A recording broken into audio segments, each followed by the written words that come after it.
जय श्री श्याम सभी श्याम प्रेमियों को। तो चलिए श्रीमद् भागवत गीता के 30वें अध्याय का महात्म्य सुनते हैं। श्री भगवान कहते हैं, हे प्रिय, जन स्थान में एक जड़ नामक ब्राह्मण था जो कौशिक वंश में उत्पन्न हुआ था। उसने अपना जातीय धर्म छोड़कर बनिए की वृत्ति में मन लगाया। उसे पराई स्त्रियों के साथ व्यभिचार करने का व्यसन पड़ गया था।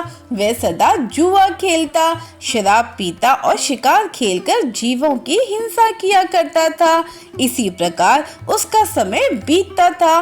धन नष्ट हो जाने पर वह व्यापारी के लिए बहुत दूर उत्तर दिशा में चला गया। वहां से धन कमाकर घर की ओर लौटा। बहुत दूर तक का रास्ता उसने तय कर लिया था।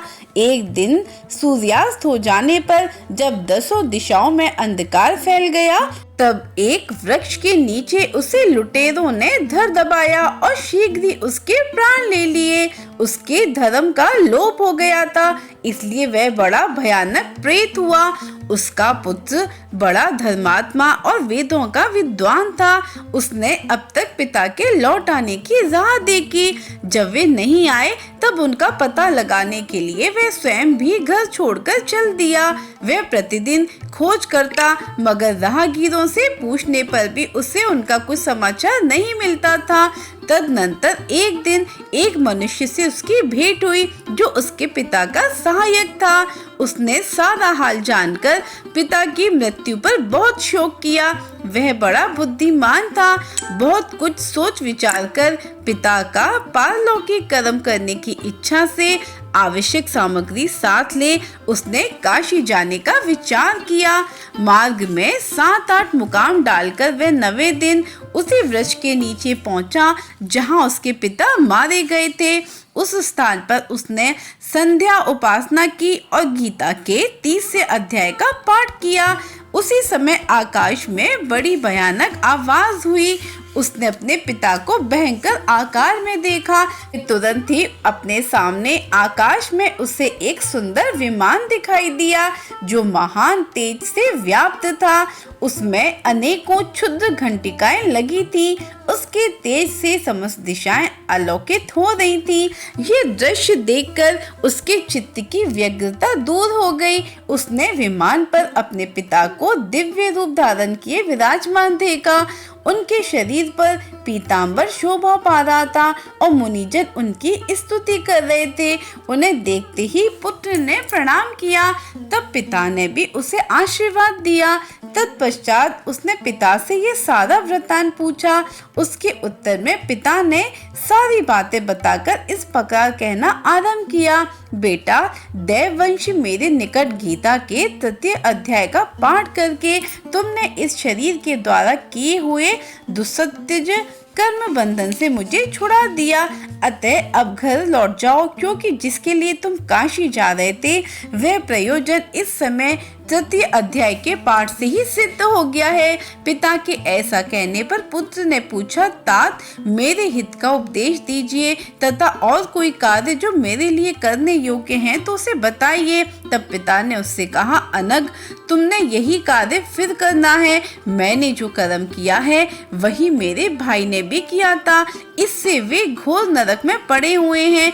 उनका भी तुम्हें उद्धार करना चाहिए तथा मेरे कुल के और जितने भी लोग नरक में पड़े हैं उन सब का भी तुम्हें द्वारा उद्धार हो जाना चाहिए। यही मेरा मनोरथ है बेटा।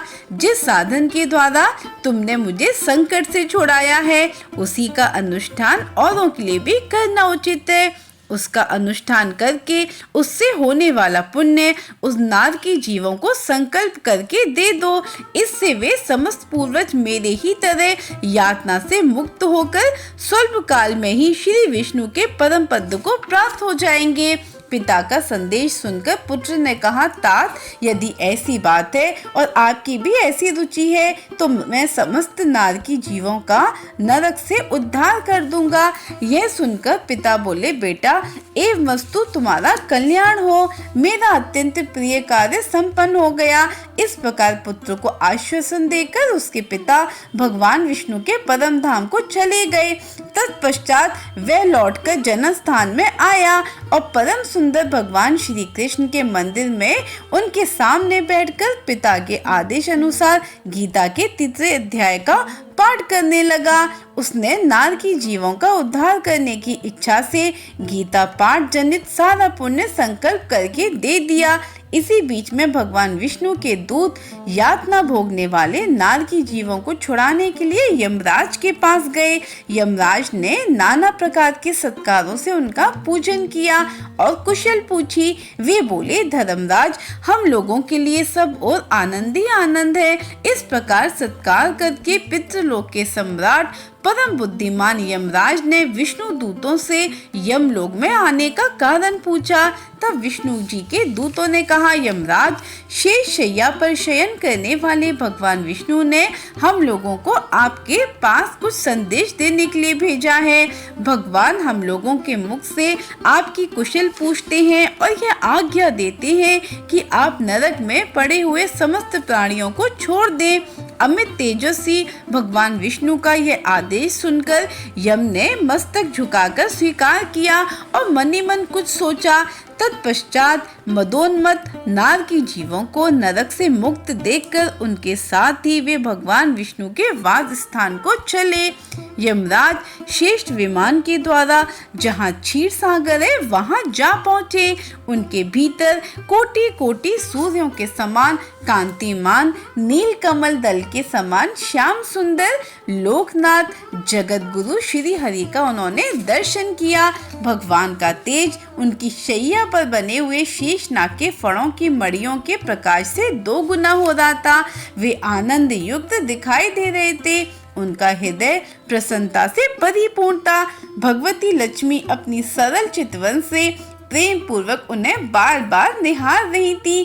चारों ओर योगी जन भगवान की सेवा में खड़े थे। उन योगियों की आंखों के तारे ध्यानस्थ होने के कारण निश्चल प्रतीत होते थे।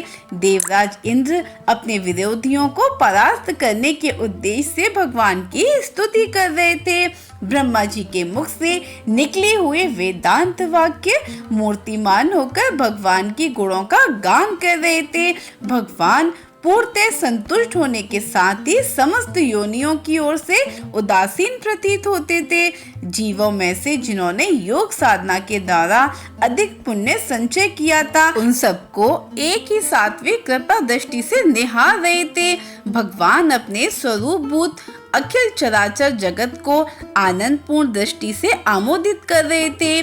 शेषनाग की प्रभा से उद्वासित एवं सर्वत्र व्यापक दिव्य विग्रह धारण किए गए नील कमल के सदृश श्याम वर्ण वाले श्री हरि ऐसे जान पड़ते थे मानो चांदनी से घिरा हुआ आकाश सुशोभित हो रहा हो। इस प्रकार भगवान की झांकी करके यमराज अपनी विशाल बुद्धि के द्वारा उनकी स्तुति करने लगे। यमराज बोले, संपूर्ण जगत का निर्माण करने वाले परमेश्वर, आपका अंतःकरण अत्यंत निर्मल है। आपके मुख से ही वेदों का प्रादुर्भाव हुआ है। आप ही विश्व स्वरूप और इसके विधायक ब्रह्म है। आपको नमस्कार है अपने बल और वेग के कारण जो अत्यंत दुर्घुष प्रतीत होते हैं। ऐसे दानवेंद्रों का अभिमान चूर्ण करने वाले भगवान विष्णु को नमस्कार है। पालन के समय सत्य में शरीर धारण करने वाले विश्व के आधारभूत सर्वव्यापी श्री हरि को नमस्कार है। समस्त देहधारियों की पातक राशि को दूर करने वाले परमात्मा को प्रणाम है। जिनके ललाटवर्ती नेत्र के तनिक सा खुलने पर भी आँख की लपटें निकलने लगती हैं, उन रुद्र रूपधारी आप परमेश्वर को नमस्कार है। आप संपूर्ण विश्व के गुरु, आत्मा और महेश्वर हैं। अतः समस्त वैश्विक जनों को संकट से मुक्त करके उन पर अनुग्रह करते हैं। आप माया से विस्तार को प्राप्त हुए, अखिल विश्व में व्याप्त होकर भी कभी माया अथवा उससे उत्पन्न होने वाले गुणों से मोहित नहीं होते। माया तथा माया जनित गुणों के बीच में स्थित होने पर भी आप पर उनमें से किसी का प्रभाव नहीं पड़ता। आपकी महिमा का अंत नहीं है क्योंकि आप असीम हैं। फिर आप वाणी के विषय कैसे हो सकते हैं? अतः मेरा मौन रहना ही उचित है। इस प्रकार स्तुति करके यमराज ने हाथ जोड़कर कहा, हे जगत गुरु, आपके आदेश से इन जीवों को गुण रहित होने पर भी मैंने छोड़ दिया है। अब मेरे योग्य और जो कार्य हैं उसे बताइए। उनके ऐसा कहने पर भगवान मधुसूदन मेघ के समान गंभीर वाणी के द्वारा मानो अमृत से सींचते हुए बोले, हे धर्मराज, तुम सबके प्रति सम्मान भाव रखते हो, लोगों का पाप से उद्धार कर रहे हो। तुम पर देहधारियों का भार रखकर मैं निश्चिंत हूँ, अतः तुम अपना काम करो और अपने लोक को लौट जाओ।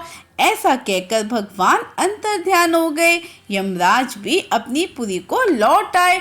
तब वे ब्राह्मण अपनी जाति के और समस्त नारकी जीवों का नरक से उद्धार करके स्वयं श्री श्रेष्ठ विमान के द्वारा श्री विष्णु धाम को चले गए। आशा करती हूँ आपको ये जानकारी अच्छी लगी होगी। अगर आप इसी तरह से श्रीमद् भागवत गीता के हर अध्याय का महात्म्य सुनना चाहते हैं तो इस चैनल पे बने रहिए। जय श्री गणेश, जय श्री श्याम, जय श्री राधे।